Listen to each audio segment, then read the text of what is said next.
21 Chump Street by Jason Andres. So the musical I chose today for this assignment is 21 Chump Street, written, produced, arranged by Lin-Manuel Miranda. The first show was on June 7th, 2014 in Brooklyn Academy of Music, otherwise known as BAM. This is a short musical that is only around 15 minutes long. The picture on the right shows a cover of the 21 Chump Street. About Lin-Manuel Miranda. Lin-Manuel Miranda was born in New York City on January 16, 1980. He is currently 40 years old. He has created and starred in the Broadway musicals In the Heights, Hamilton, and many more. He's also contributed to other pieces and songs. Some include Star Wars The Force Awakens, Moana, Hamilton, Almost Like Praying, Mary Poppins, Rushiker, and In the Heights, as well as more. He is an American actor, singer, rapper, composer, producer, playwright. He has also been in around 48 movies, TV shows, and musicals. Plot. There is only 6 characters in the actual play, which includes the narrator that tells us the story, Justin LeBoy, the main protagonist, Naomi Rodriguez, Justin LeBoy's love interest, and the other 3 in the front are basically extras that fill in the other roles. So the setting. This actually is based off of a real-life report. As you can see from the photos, that's the school that it took place in, that's the police station, and there is Justin LeBoy. This took place in Park Vista Community High School in Lake Worth, Florida, in present day. 21 Chump Street, by Lin-Manuel Miranda, is a 14-minute musical based off of a true story as a reported series, This American Life. 21 Chump Street is a cautionary tale of high school student honors who falls for a cute transfer girl. He goes to great lengths to get her request for marijuana in the hopes of winning her affection, only to find out that her crush is actually an undercover cop planted in the school to find drug dealers. 21 Chump Street also discusses the manufacturers of peer pressure, conformity, drugs in use in our school, with a message that will stay for teenagers long after they leave the theater.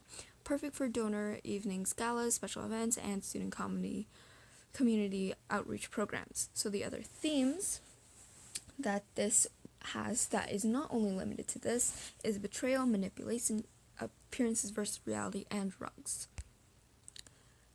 So this assignment told me to talk about 3 songs, but since there's only 5 songs, I'm going to talk about it all and one in greater depth. So the first song is What the Heck I Gotta Do, which is about Justin LeBoy and his ideas and what's going on inside his head. Old School is about Naomi Rodriguez and her ideas and what's going on inside of her head. Cousin is about when Justin LeBoy went to go get the marijuana. Take the Money is based off of Justin LeBoy giving Naomi Rodriguez the marijuana, and she wants him to take the money, but he refuses. And the epilogue is basically Justin LeBoy's final thoughts on basically what happened. So here is basically a clip on what One School sounds like before I talk into any information on it. I didn't say yes. I didn't say I'll think about it. I can't tell you my real name. But yes, I can confirm that I did get asked to the prom. The undercover officer who played Naomi is 25 years old, a new recruit with the Palm Beach Police Force. My assignment to pose as a senior and find out who's buying, who's selling. Mostly pills and weed. You would not believe how easy it is to get pills and weed. What's the hardest part? Psh, the cafeteria. Imagine hundreds of teenagers yelling and running full speed, and the lack of deodorant. Let's just say I would drink at the end of the day. Seriously, these kids need to learn there are consequences in life. If I'm doing my job and I'm doing it right, I am making life safer one school at a time. So that was a clip on what One School sounded like. It is in the tonic key of C, and the tempo marking is 65 beats per minute for every dotted quarter note. The time signature is 6/8, and basically the characters that sing in this place is Naomi Rodriguez, who reveals that she's an undercover officer, the narrator, and Justin LeBoy, which you don't hear in the beginning, but he's there at the end. The form of this piece goes A, B, B, C, B, B, C, D, C.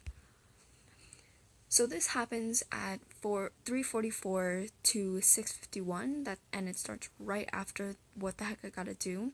This is Naomi's version of the song. And it starts off as an interview, goes back as a flashback, goes back to an interview, and then goes back to a flashback. And this shows all sides of the story and helps the viewers get her side too and not just jump into conclusion. At this point, no one is aware about her being an undercover cop until this song. From this song, you hear a little bit of her background and a bit about who she is, and then you hear the message that she is trying to give out, which is there are consequences in life. So my thoughts, I really like it. I personally really enjoy it. I think it's also really nice to see both of their sides, as well as a little bit about her background and why she thinks what she did is right and good. I really like the way that it's played and the different songs that they use for it. I think it's a really good song. So the background of 21 Chump Street. This is actually based off of a real life scenario, like I said before, and basically Lin always wondered what it would be like to have a news report as a musical. He went to many musicals as a kid, and basically this influenced the way he wrote this musical and produced and written it. But this is not only for this musical, it can also be for Hamilton as well as all of his musicals that he's made. His ideas of a musical comes from his past. He wanted it to be fun and exciting, but also has a serious and deeper meaning. And this was basically his first attempt on a musical based off of journalism. And he actually states that 75% of this musical have been things that they have actually said on interviews. So that is basically a wrap up of 21 Chump Street. I hope you all enjoyed. Bye!